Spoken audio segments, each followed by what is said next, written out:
Guys আজকের ভিডিওতে দেখাবো যে কিভাবে আপনারা লিখে লিখে ভয়েস বানাবেন। তো প্রথমে আপনাদের ফোনে থাকা ক্রোম ব্রাউজার ওপেন করে টেক্সট টু স্পেস লিখে সার্চ করে নেবেন। তারপর এই অ্যাপটি ইনস্টল করে নেবেন।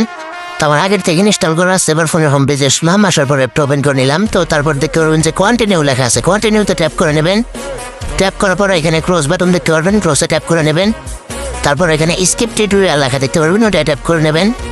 ট্যাপ করার পর এখানে দেখতে পারবেন যে ইন্টার টেক্সট হিয়ার লেখা আছে। তো এখানে আপনি যেটা লিখবেন ওইটাই ভয়েস হয়ে যাবে। তো আপনাদের মন মতো লিখে নেবেন। আমি লিখলাম সবাই আমাকে ফলো করে দাও, এটা লিখলাম। লেখার পর এখানে দেখতে পারবেন যে কন্ট্রোল অডিও লেখা আছে, এখানে দেখতে পারবেন যে আপনার মন মতো কাস্টমাইজ করে অডিওটা বানাইতে পারবেন।